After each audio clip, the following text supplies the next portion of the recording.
Assalamualaikum warahmatullahi wabarakatuh. Perkenalkan, nama saya Rifat Alaki Putra dengan NIM 24106050079. Di sini saya akan membahas tentang pendekatan dan corak dalam tafsir Al-Quran. Sebelum kita masuk pada materi tersebut, saya akan menjelaskan sedikit tentang apa tafsir itu. Tafsir adalah usaha untuk menjelaskan makna ayat-ayat Al-Quran dengan tujuan agar manusia dapat memahami makna dan pesan yang terkandung dalam ayat Al-Quran. Melalui tafsir ini, ayat-ayat yang sulit dipahami karena banyak ayat-ayat yang termasuk mutasyabihat atau tafsirnya maknanya secara tersirat dapat dijelaskan secara rinci dan tepat.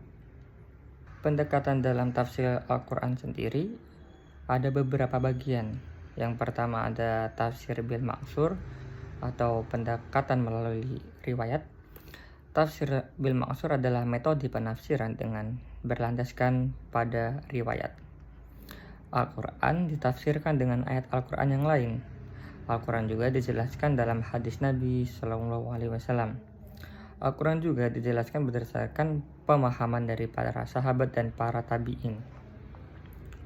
Kontribusi penting dari tafsir bil ma'sur ialah menjaga kemurnian ajaran Al-Quran, memberikan pemahaman yang sesuai dengan generasi terbaik umat Islam. Contoh ulama dari tafsir bil ma'sur ialah Ibnu Katsir dan Imam At-Tabari. Kemudian kita masuk yang kedua, ada tafsir bil ra'yi atau pendekatan melalui ijtihad dan akal. Tafsir bil ra'yi ialah penafsiran yang menggunakan akal atau ijtihad secara berjuang, namun tetap dalam koridor atau dalam syariat yang tidak bertentangan dalam Al-Quran dan hadis. Dalam periwayatan atau penafsiran metode bil ra'yi juga ada syarat-syarat untuk menafsirkan.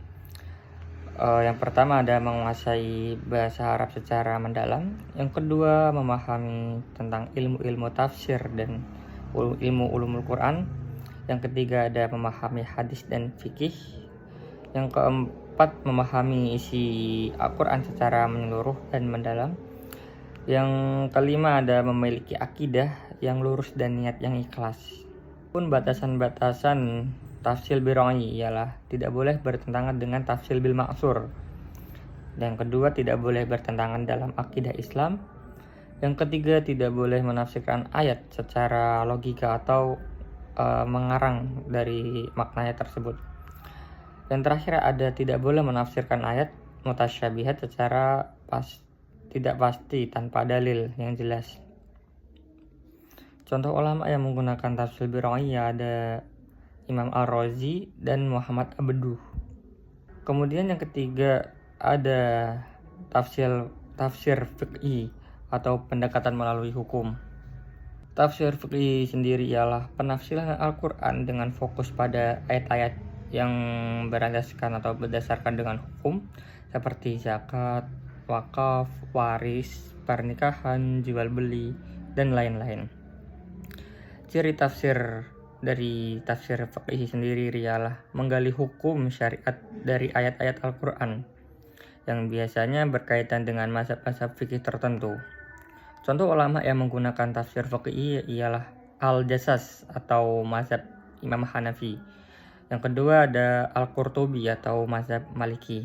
Setelah kita memahami atau mempelajari atau membahas tentang metode-metode tafsir dalam Al-Quran, penafsiran Al-Quran, selanjutnya kita akan membahas tentang corak dalam tafsir Al-Quran. Yang pertama ada corak tafsir ma'sur. Nah, corak ini berciri-ciri berfokus pada riwayat yang sahih dan pendapat dari generasi-generasi awal Islam. Yang kedua ada lebih aman dan terjaga keasliannya. Yang kedua ada corak tafsir bil ra'yi. Corak tafsir bil ra'yi seperti menggunakan akal dan ijtihad secara bertanggung jawab atau memiliki dasar yang jelas dan kuat. Kemudian lebih kontekstual dan mampu menjawab pertanyaan-pertanyaan persoalan tentang zaman. Yang ketiga ada corak tafsir fiqhi, ialah berfokus pada penggalian hukum syariat dan Al-Quran. Biasanya terikat pada mazhab tertentu. Yang keempat ada tafsir ilmi, atau corak tafsir ilmi ialah menghubungkan ayat Al-Quran dengan mengembangkan ilmu pengetahuan modern. Namun harus berhati-hati dalam pemaknaan makna dari ayat Al-Quran. Oke, kesimpulan dari video ini ialah dalam memahami Al-Quran, pendekatan dan corak tafsir sangat penting untuk menjaga makna yang tepat dan tidak menyimpang. Tafsir bermaksud menjaga kemurnian Al-Quran melalui riwayat-riwayat yang sahih. Ada tafsir biroi, memberikan ruang bagi akal dan ijtihad untuk berpikir secara logika, namun juga dibatasi oleh syariat. Kemudian ada tafsir fiqhi, membantu kita memahami hukum-hukum Islam secara rinci. Semua pendekatan ini penting dan dapat saling melengkapi, selama digunakan dengan ilmu yang benar dan penuh kehati-hatian. Oke, mungkin cukup itu saja yang dapat saya sampaikan. Semoga bermanfaat untuk kedepannya. Saya memohon maaf sebesar-besarnya jika ada salah kata atau dalam penyampaian. Terima kasih. Saya Rifat Putra. Assalamualaikum warahmatullahi wabarakatuh.